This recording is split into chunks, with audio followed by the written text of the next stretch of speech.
Hi guys, welcome back to my YouTube channel education your future. आज के इस video में आपको बताने वाला हूं हिंदी गद्य साहित्य का विकास के अंतर्गत कि प्रश्न आपके बोर्ड एग्जाम में कैसा पूछा जाएगा, यहां से कितने नंबर का प्रश्न आपके बोर्ड एग्जाम में आएगा और आपको क्या क्या पढ़ना है, क्या क्या नहीं पढ़ना है, उन सभी टॉपिकों के बारे में इस वीडियो में बात करने वाला हूं। तो वीडियो में शुरू से लेकर अंत तक बने रहें। यदि आप चाहते हैं आपका बोर्ड एग्जाम 2025 में 95% रिजल्ट बने तो इस चैनल को सब्सक्राइब करके इस चैनल से अभी जुड़ जाइए, क्योंकि इस चैनल पर सभी सब्जेक्टों की तैयारी फ्री में कराई जा रही है। घर बैठे बोर्ड एग्जाम 2025 की आप बेहतर तैयारी कर सकते हैं इस चैनल के माध्यम से, बिना इधर उधर कहीं भटके, 1 रुपये बिना खर्च किए आप घर बैठे बोर्ड एग्जाम 2025 में 95% तक रिजल्ट ला सकते हैं इस चैनल के माध्यम से, क्योंकि इस चैनल पर सभी सब्जेक्टों की एक एक टॉपिक की तैयारी कराई जा रही है। तो चैनल को सब्सक्राइब करके इस चैनल से जुड़ जाइए और हर एक टॉपिक को घर बैठे सरल तरीके से तैयार करिए कम समय में, ठीक है। तो चलिए हम देखते हैं दोस्तों, हिंदी गद्य साहित्य के विकास में मुझे पढ़ना क्या है, यहाँ पे क्वेश्चन किस प्रकार का आएगा। तो सबसे पहले जान लीजिए, यहाँ से 5 नंबर का क्वेश्चन आएगा, अर्थात इस टॉपिक से 5 नंबर का क्वेश्चन आएगा। यह वीडियो आप अगर पूरा देख लेते हैं तो समझ लीजिए 5 नंबर आपका यहाँ पर श्योर हो गया, ठीक है। तो चलिए देखते हैं, ये 5 नंबर का क्वेश्चन यहाँ पे या इस टॉपिक से आएगा, ये तो कंफर्म हो गया। लेकिन जो क्वेश्चन का प्रकार होगा वो कैसा होगा, देखिए यहाँ पर 2 तरीके का क्वेश्चन पूछेगा, 2 प्रकार का। एक बहुविकल्पिक प्रकार क्वेश्चन हो सकता है, दूसरा अति लघु उत्तरीय प्रकार का क्वेश्चन हो सकता है, या दोनों प्रकार का क्वेश्चन यहाँ पर पूछा जा सकता है। एक एक नंबर का क्वेश्चन 5 क्वेश्चन यहाँ पर होगा। अधिकतम चांस है कि यहाँ पर बहुविकल्पिक क्वेश्चन ही पूछे जाएंगे, मल्टी चॉइस क्वेश्चन ही पूछे जाएंगे, ठीक है। तो चलिए हमें पढ़ना क्या है उसकी तरफ हम बढ़ते हैं। सबसे पहले हमें युग के बारे में जानना है, क्योंकि इसमें हिंदी गद्य में युग में कौन कौन से युग पढ़ना है, उसकी समय सीमा क्या है, इसको हम जान लेते हैं, ठीक है। तो यहाँ पे मैंने लिख रखा है युग का नाम। पहला युग है हमारा पूर्व भारतेंद्र युग, प्राचीन युग या आदि युग। इन तीनों का मतलब एक ही है, इन तीनों नामों युगों का मतलब भी एक युग से है, ठीक है। चाहे पूर्व भारतीय युग पूछ ले, चाहे प्राचीन युग पूछ ले, चाहे आदि युग पूछ ले, अगर आपसे पूछता है किसकी समय सीमा क्या है, तो समय सीमा यानी कालावधि, ड्यूरेशन, यहाँ की समय के इसके बीच की ड्यूरेशन पूछ रहा है, ठीक है, समय पूछ रहा है। तो भारतेंद्र युग पूछे, पूर्व भारतेंद्र युग या प्राचीन युग या आदि युग, अधिकतर तो प्राचीन युग करके ही पूछता है। तो प्राचीन युग की समय सीमा अगर आपसे पूछता है आपके बोर्ड एग्जाम में, तो यहाँ पे ऑप्शन दिया रहेगा, या तो अति लघु उत्तरीय बोला रहेगा, पूछा रहेगा, तो वहाँ पे ऑप्शन नहीं दिया रहेगा, ठीक है।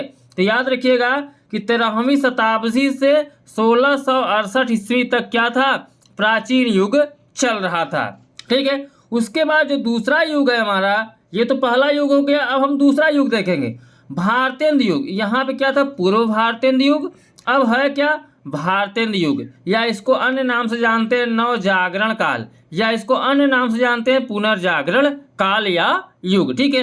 अगर इसकी समय सीमा आपसे पूछता है तो इसकी समय सीमा जहां से प्राचीन युग का समय सीमा समाप्त होता है वहीं से इसका स्टार्ट होगा, अर्थात 1868 ईस्वी से 1900 ईस्वी तक क्या था, भारतेंद्र युग, या कह लीजिए नवजागरण युग था, ठीक है। अगला तीसरा युग जो आपको पढ़ना है वो है द्विवेदी युग। द्विवेदी युग का एक अन्य नाम से और जानते हैं, जिसको कहते हैं हम जागरण सुधार काल या युग। इसकी समय सीमा अगर आपसे पूछता है 1900 ईस्वी से लेकर 1918 ईस्वी तक है, ठीक है। दोस्तों एक नोटबुक आप जरूर बना लीजिए, जो जो मैं बता रहा हूँ इसको अपने नोटबुक में लिख लीजिए। ये बोर्ड एग्जाम में रामबाण की तरह काम करने वाला है। अगर जो जो मैं बता रहा हूँ इसको लिख कर रखे रहेंगे, नोट डाउन करके रखे रहेंगे, तो यहीं से सभी क्वेश्चन आएंगे, इससे बाहर एक भी क्वेश्चन नहीं आएगा जो मैं बता रहा हूँ, ठीक है। अभी इसके बाद अगला जो वीडियो लेके आऊँगा हिंदी गद्य साहित्य पर ही, वहाँ पर बहुविकल्पी क्वेश्चन कराऊंगा कि उसमें क्या क्या पढ़ना है। लेकिन अभी मैं इसमें ये बता रहा हूँ कि अगर ये आप श्योर पढ़ लेते हैं तो बहुविकल्पी क्वेश्चन इससे, इस टॉपिक से जो भी बनेगा आप आसानी से उसको सॉल्व कर पाएंगे, ठीक है। तो अभी आप यहाँ पे इसको ध्यानपूर्वक देखिए, अपने नोटबुक में लिख लीजिए, एक नोट्स तैयार कराइए। मेरे चैनल के माध्यम से जो बताया जा रहा है उसको एक नोट्स बना लीजिए, जो जो पढ़ाया जा रहा है सब तैयार करते चलिए, ठीक है। अब आपसे अगर पूछा जाए अगला कौन सा युग पढ़ना है आपको, तो शुक्ल युग पढ़ना है। शुक्ल युग का अन्य एक नाम है छायावादी युग, इसको एक अन्य नाम से जाना जाता है छायावाद युगीन युग, ठीक है। अगर इसकी समय सीमा आपसे पूछता है तो 1918 से लेकर 1938 तक क्या है, इसकी समय सीमा है। नेक्स्ट युग आपको जो पढ़ना है वो है शुक्लोत्तर युग या छायावादोत्तर युग। अगर इसकी समय सीमा आपसे पूछा जाता है तो 1938 से 1947 ईस्वी तक बताइएगा। नेक्स्ट आपका युग जो है स्वातंत्र्योत्तर युग है, इसकी समय सीमा अगर आपसे पूछा जाता है तो 1947 ईस्वी से अब तक। ये तो हो गया हिंदी गद्य साहित्य के विकास में कौन कौन से युग आपको पढ़ने थे। तो ये सारे युग जो आपको मैंने 6 युग बताए, ये आपके युग आपके सिलेबस में दिए गए हैं। लेकिन अब इनकी समय सीमा भी जानना जरूरी था, क्योंकि यहाँ से एक दो क्वेश्चन तो हर साल ही पूछ लेता है, तो समय सीमा को आप एक बार देख लीजिए। अब यहाँ से लेखकों के बारे में पूछता है, कौन सा लेखक किस युग का है। तो चलिए 6 युगों के लेखकों के बारे में हम यहाँ पर देख लेते हैं। तो अगला मेरा जो स्केच है वह है प्रमुख लेखक। तो प्रमुख लेखक तो हम देखेंगे, लेकिन सबसे पहले देखेंगे प्राचीन युग के लेखक कौन हैं, इनके प्रमुख लेखक कौन हैं।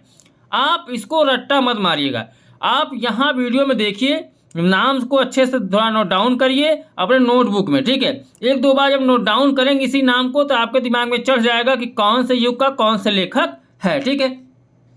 गोकुलनाथ, विट्ठलनाथ, नाभादास, जटमल, इंसा अल्लाह खान, मुंशी सदा सुखलाल, लल्लूलाल, सदल मिश्र, राजा शिव प्रसाद, सितारे हिंद, राजा शिव प्रसाद को ही सितारे हिंद कहते हैं, याद रखिएगा, ठीक है।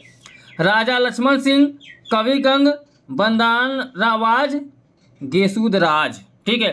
तो ये हैं प्राचीन युग के लेखक। क्लियर हो गया।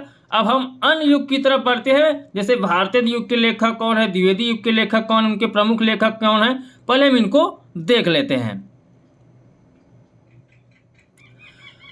अब देखिए भारतेंदु युग के प्रमुख लेखक कौन है। देखिए मैं बार बार आपको बोल रहा हूँ कि जो चीज़ें मैं जो टॉपिक्स में आपको पढ़ा रहा हूँ, जो बता रहा हूँ, इन सभी को आप तैयार जरूर करिएगा। देखिए इनको नोट डाउन करके एक बार नज़र इस पर दौड़ा लीजिएगा। इससे बाहर एक भी क्वेश्चन आपके बोर्ड एग्जाम में नहीं आएगा। इसलिए मैं बार बार बोल रहा हूँ कि जो मैं सारी चीज़ें बता रहा हूँ उसको तैयार आप जरूर कर लीजिएगा। एक एक टॉपिकों को तैयार करा दूंगा, सभी सब्जेक्टों को तैयार करा दूंगा। सिर्फ इस चैनल के माध्यम से आप तैयारी करते चलिए। अगर चैनल को सब्सक्राइब नहीं किए तो चैनल को सब्सक्राइब करके जुड़ जाइए, क्योंकि जैसे ही वीडियो अपलोड किया जाएगा नोटिफिकेशन आपके पास तुरंत जाएगा, यदि आप चैनल को सब्सक्राइब किए रहेंगे तो। और घर बैठे बोर्ड एग्जाम 2025 की आप बेहतर तरीके से तैयारी कर सकते हैं। तो चलिए देखते हैं भारतीय युग के प्रमुख लेखक कौन कौन हैं। तो भारतीय युग में आते हैं लाला श्रीनिवास दास जी, प्रताप नारायण मिश्र जी, गोपाल चंद्र जी अर्थात गिरिधर दास जी, ठीक है। नेक्स्ट युग है द्विवेदी युग। द्विवेदी युग के प्रमुख लेखक हैं किशोरी लाल गोस्वामी जी, श्याम सुंदर दास जी, चंद्रधर शर्मा अर्थात गुलेरी जी, बाबू गुलाब राय जी। तो देखिए यहाँ पे क्वेश्चन बनता कैसे, थोड़ा एक बार हम इसको समझाते चलें। अगले वीडियो से पहले ही थोड़ा आपको इन्फॉर्मेशन दे दें कि इसमें क्वेश्चन बनता कैसे। अगर ये तैयार किए रहेंगे तो क्वेश्चन जैसे भी जिस भी प्रकार से आएगा आसानी सॉल्व कर लेंगे। जैसे आपसे पूछ ले निम्नलिखित में से द्विवेदी युग के लेखक नहीं हैं, तो 3 ऑप्शन तो इसी में से ले लेगा, एक ऑप्शन किसी और युग का ले लेगा, किसी और युग के लेखक का नाम ले लेगा, ऐसे ही क्वेश्चन बना देगा। या बोल देगा निम्नलिखित में से द्विवेदी युग के लेखक हैं, तो एक लेखक इसमें से ले लेगा, बाकी अन्य युगों में से लेखक ले लेगा प्रश्न बनाने वाला एग्जामिनर जो है, ठीक है। चलिए फिलहाल अभी क्वेश्चन आगे कराएंगे। आप पहले मुख्य जो इंपॉर्टेंट चीज़ें हैं इसको आप तैयार कर लीजिए, जो मैं बताते चल रहा हूँ, और नोटबुक में अपने लिखते चलिए। शुक्ल युग, आचार्य रामचंद्र शुक्ल इस युग के प्रमुख लेखक हैं। आचार्य रामचंद्र शुक्ल जी, राय कृष्णदास जी, रघुवीर सिंह जी, महादेवी वर्मा जी, वियोगी हरि जी, श्री राम शर्मा जी, पांडे बेचन शर्मा अर्थात उग्र जी, आचार्य चतुर्सेन अर्थात बाबू गुलाब राय अलग हैं और ये आचार्य चतुर्सेन जी अलग है। लक्ष्मी नारायण मिश्र जी, जयशंकर प्रसाद जी, मुंशी प्रेमचंद जी, ये हैं शुक्ल युग के लेखक, ठीक है। और नेक्स्ट जो युग है शुक्लोत्तर युग। इनके लेखक है डॉक्टर नागेंद्र जी, डॉक्टर राजेंद्र प्रसाद जी, जैनेन्द्र कुमार जी, रामधारी सिंह दिनकर जी, आचार्य विनोबा भावे जी, यशपाल जी, वृंदावन लाल वर्मा जी, सच्चिदानंद हीरानंद वात्स्यायन, आगे इनका नाम है, देखिए इनका बहुत लंबा नाम है, सच्चिदानंद हीरानंद वात्स्यायन अर्थात उर्फ इनको कह सकते हैं आज्ञे जी। और नेक्स्ट है अमृतलाल नागर जी। ये है शुक्लोत्तर युग के प्रमुख कवि। अब हम देखते हैं लास्ट युग जो आपको पढ़ना है, आपके सिलेबस में दिया गया है, वो है स्वातंत्र्योत्तर युग। इसके प्रमुख लेखक हैं, इस युग के प्रमुख लेखक हैं विष्णु प्रभाकर जी, हरिवंश राय बच्चन जी, जयप्रकाश भारती जी, नागार्जुन जी, धर्मवीर भारती जी, अमरकांत, भगवती चरण वर्मा जी, फणीश्वर नाथ रेणु जी, अमृत राय, डॉक्टर रामविलास शर्मा जी, विद्यानिवास मिश्र जी। तो ये हो गए प्रमुख लेखक युगों के, ठीक है, किस युग के कौन कौन से लेखक थे। अब हमें पढ़ना क्या है जो बहुत ही इंपॉर्टेंट है। देखिए 1-2 क्वेश्चन तो आपके समय सीमा से पूछ लेगा, 1-2 क्वेश्चन आपसे पूछ लेगा युग से। अब बच रहा है 2-3 जो क्वेश्चन बच रहा है वो पूछा जाएगा कि इस रचना के कौन से लेखक हैं, इन लेखक का क्या नाम है, यह रचना कौन सी विधा का है, इस तरीके से भी क्वेश्चन पूछा जाता है। तो चलिए उसको देख लीजिए कि उसमें आपको क्या क्या पढ़ना है, और वही पढ़ लेंगे तो समझ लीजिए कि 5 का 5 नंबर यहाँ से इस वीडियो के माध्यम से आपका फिक्स हो गया। ठीक है, तो चलिए उसको हम देख लेते हैं।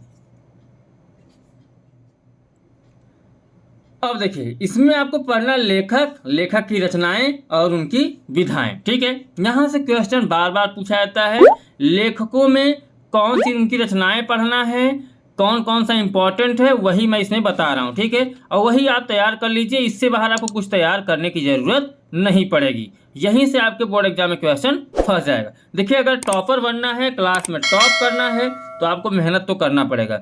मेहनत करने का मतलब कम समय में बेहतर तैयारी और बेहतर तरीके से रिजल्ट प्राप्त करना चाहते हैं तो इस चैनल के माध्यम से आप आसानी से कर सकते हैं। ठीक है, आपको रिस्पांस देखने को अच्छी खासी मिलेगी, इस चैनल के माध्यम से तैयारी करके थोड़ा आप आजमा के देख लीजिएगा। ठीक है, चलिए देखते हैं।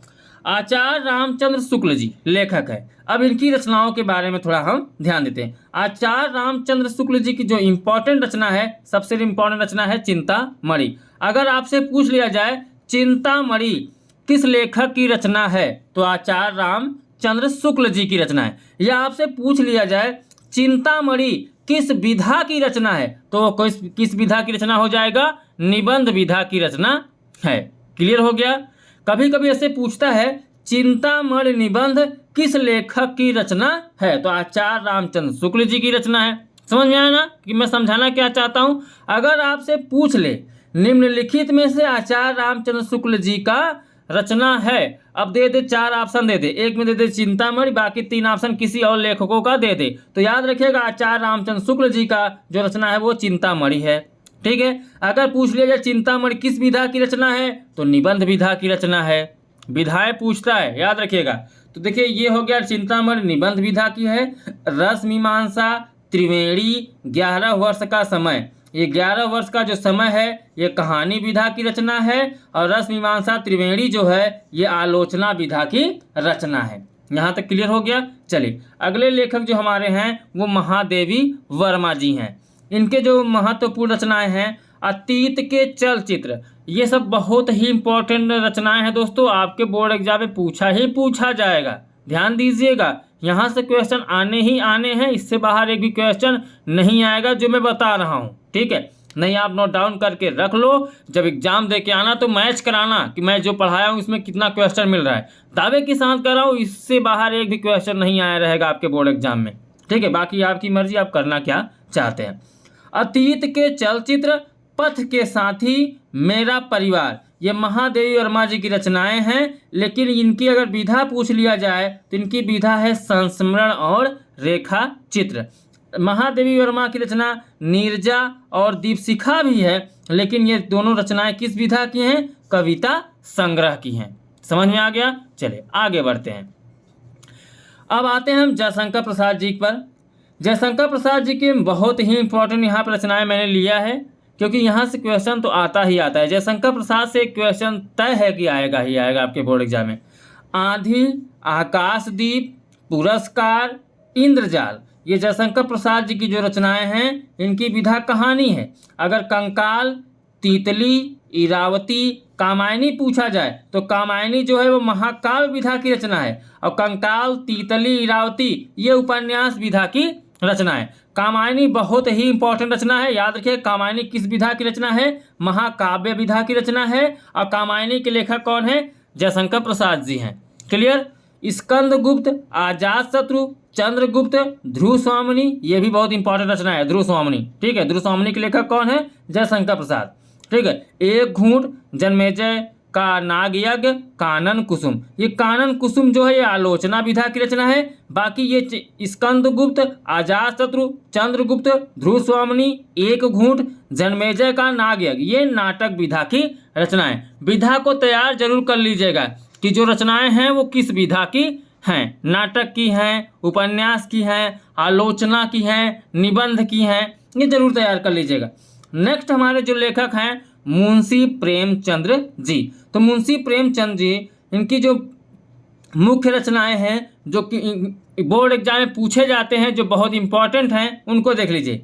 गोदान हो गया, गबन हो गया, कर्मभूमि हो गया, रंगभूमि हो गया, सेवा सदन, प्रेमाश्रम, निर्मला, ये सब किस विधा की रचना है, उपन्यास विधा की रचना है। लेकिन आपसे अगर पूछा जाए कि गोदान के रचनाकार कौन है या लेखक कौन है, तो मुंशी प्रेमचंद जी हैं। इन सभी में से किसी का पूछ लिया जाए, जैसे निर्मला, निर्मला का विधा क्या है, तो निर्मला किस विधा की रचना है, उपन्यास विधा की रचना है। लेकिन अगर आपसे पूछ लिया जाए निर्मला के लेखक कौन है या रचनाकार कौन है, तो मुंशी प्रेमचंद्र जी हैं। क्लियर। चलिए हम बढ़ते हैं नेक्स्ट लेखक की तरफ, सच्चिदानंद हीरानंद वात्स्यायन या अज्ञेय। ठीक है, तो इनकी जो सबसे इंपॉर्टेंट रचना है वो शेखरः एक जीवनी है, जो कि उपन्यास विधा की रचना है। आत्मनेपद, अगर पूछ लिया जाए आत्मनेपद किस विधा की रचना है, तो निबंध संग्रह, लेकिन लेखक अज्ञेय जी हैं। नदी के द्वीप किस विधा की रचना है, कविता विधा की। प्रियदर्शी नाटक विधा की। अपने अपने अजन्मी उपन्यास विधा की रचना है। क्लियर हो गया। चले नेक्स्ट लेखक हमारे हैं हजारी प्रसाद द्विवेदी जी। हजारी प्रसाद द्विवेदी जी की रचना है पुनर्नरवा वायभट्ट की आत्मकथा, ये उपन्यास विधा की रचना है। अशोक के फूल, विचार प्रवाह, कुटज और कल्पलता, ये निबंध विधा की रचना है। ठीक है, तो चलिए थोड़ा बचे हुए और लेखक हैं, उनकी रचनाएं और विधाएं हैं, उनको भी हम आगे देख लेते हैं। अब देखिए नेक्स्ट लेखक है हमारे विष्णु प्रभाकर जी। विष्णु प्रभाकर जी की सबसे इंपॉर्टेंट जो रचना है वो है आवारा मसीहा। आवारा मसीहा के लेखक हैं विष्णु प्रभाकर जी। आवारा मसीहा के रचनाकार हैं विष्णु प्रभाकर जी। आवारा मसीहा की अगर विधा पूछ ली जाए तो यह जीवनी विधा की रचना है। हरिवंश राय बच्चन जी की सबसे इंपॉर्टेंट रचनाएं हैं क्या भूलूं क्या याद करूं, नीड़ का निर्माण कर और ये आत्मकथा। तीनों ही बहुत इंपॉर्टेंट हैं रचनाएं, और इन तीनों की जो विधा होगी वह आत्मकथा है। ठीक है। अमृत राय जी की जो रचना है कलम का सिपाही, बहुत ही इम्पोर्टेंट रचना है। अब बहुत ज़्यादा क्वेश्चन यहाँ से पूछा जाता है, बार बार क्वेश्चन यहाँ से बनता है। कलम का सिपाही के लेखक हैं, तो कलम के सिपाही के जो रचनाकार या लेखक हैं वो अमृत राय जी हैं। अगर इनकी रचना विधा पूछ ली जाए कलम का सिपाही किस विधा की रचना है, तो यह वह जीवन चरित विधा की रचना है। नेक्स्ट है धर्मवीर भारती जी। इनके जो मुख्य रचनाएं हैं गुनाहों का देवता, सूरज का सातवां घोड़ा, ये क्या है उपन्यास है। अंधा युग जो है वो नाटक है, और ठेले पर हिमालय जो है ये क्या है निबंध है। ठीक है, ये बहुत ही इम्पोर्टेंट रचनाएं हैं धर्मवीर भारती जी की। जो जो इम्पोर्टेंट है मैं वही बता रहा हूँ, लेंदी चीज़ें नहीं बता रहा हूँ जिससे आपके ऊपर बर्डन फील हो, आप बोर्ड एग्जाम में बैठो तो घबरा जाओ। देखिए बहुत सारी चीज़ें पढ़ने का मतलब भी नहीं है, फालतू समय जाएगा। वही पढ़िए जो आपके बोर्ड एग्जाम से रिलेटेड हो और जो आपके बोर्ड एग्जाम में पूछा जाए। ठीक है, और जिससे पूछे जाने की ज़्यादा चांस होते हैं, जिसकी ज़्यादा संभावना है, वही सब चीज़ें मैं यहाँ पे बता रहा हूँ। और गारंटी के साथ कर रहा हूँ, 100% गारंटी के साथ कर रहा हूँ कि जो मैं यहाँ पे बता रहा हूँ यहीं से क्वेश्चन आपके बोर्ड एग्जाम में आने वाला है। इससे बाहर एक भी क्वेश्चन नहीं आएगा तो नहीं आएगा, लेकिन जो जो बता रहा हूँ यदि आप उसको तैयार करके जाते हैं बोर्ड एग्जाम में तब। ठीक है, ये नहीं कि मैंने वीडियो बना दिया आप पढ़े ही ना, तो पढ़ के जाएंगे तब जाके अच्छे से सॉल्व करके आएंगे। लेकिन मैं सिर्फ इतना ही कर सकता हूँ कि आपको गाइड कर सकता हूँ कि आप ये पढ़ लीजिए, कम समय में आपकी बेहतर रिजल्ट बन जाएगी। ठीक है, कम समय का मतलब कम समय में पढ़कर अच्छी रिजल्ट आप प्राप्त कर सकते हैं औरों के मुकाबले। चलिए, फलेश्वर नाथ रेणु जी की जो सबसे इम्पोर्टेंट रचना है वो महिला आंचल है। महिला आंचल उपन्यास विधा की रचना है। श्याम सुंदर दास जी की सबसे इम्पोर्टेंट रचना है रूपक रहस्य साहित्यालोकन, ये आलोचना विधा की रचना है। श्रीनिवास दास जी की जो सबसे इम्पोर्टेंट रचना है वह है परीक्षा गुरु, और परीक्षा गुरु उपन्यास विधा की रचना है। मुंशी इंसा अल्लाह खान, रानी केतकी की कहानी, इनकी सबसे इम्पोर्टेंट जो रचना है क्या है, रानी केतकी की कहानी, और ये किस विधा की रचना है, कहानी विधा की रचना है। राम प्रसाद निरंजनी, इनकी सबसे इम्पोर्टेंट जो रचना है भाषा योग वासिष्ठ। ठीक है, ये किस विधा की रचना है, खड़ी बोली। नेक्स्ट हमारे हैं लेखक लल्लू लाल। ठीक है, लल्लू लाल, इनकी जो इम्पोर्टेंट रचना है वो प्रेम सागर, और प्रेम सागर की सबसे जो महत्वपूर्ण विधा है, तो कह लीजिए कि इसकी विधा क्या है, वो कहानी। लल्लू लाल ने लिखा है प्रेम सागर। और माधव विलास, इनकी जो अगला रचना है माधव विलास किस विधा की रचना है, ब्रज भाषा गद्य की विधा की रचना है। ठीक है, नेक्स्ट बचे हुए जो हमारे कवि हैं उनको देख लेते हैं। लेखक हैं विट्ठल नाथ की जो मुख्य रचना है वो श्रृंगार रस मंडन, जो कि ब्रजभाषा गद्य विधा की रचना है। वासुदेव शरण अग्रवाल जी, ठीक है, तो वासुदेव शरण अग्रवाल जी की जो रचनाएं हैं वो पृथ्वीपुत्र, भारत की एकता, कल्पवृक्ष, कल्पलता, राष्ट्र का स्वरूप, कला और संस्कृति, वासुदेव शरण अग्रवाल जी की ये रचनाएं हैं, बहुत ही इंपॉर्टेंट रचनाएं हैं। अगर आपसे पूछा जाता है इन सभी रचनाओं का जो विधा है वो क्या है, निबंध संग्रह है। कन्हैया लाल मिश्र अर्थात प्रभाकर जी की जो रचना है माटी हो गई सोना, भूले बिसरे चेहरे, ये रेखा चित्र विधा की रचना है। दीप जले शंख बजे मेरे पिताजी, ये संस्मरण विधा की रचना है। तो कुछ इस तरीके से लेखक, रचनाएं और विधा के बारे में मैंने आपको बता दिया। युग के बारे में बता दिया कि आपको क्या क्या पढ़ना है। उस युग के लेखकों के बारे में जो प्रमुख लेखक थे उनको मैंने बता दिया कि आपको क्या क्या पढ़ना है। ठीक है, तो इस वीडियो में बस इतना ही। यहाँ से अगर आप पूरा तैयार कर लेते हैं तो 5 नंबर कंफर्म है, 100% गारंटी है कि 5 नंबर आपका यहाँ से फिक्स हो गया। 5 नंबर इस वीडियो के माध्यम से आपका तैयार हो गया।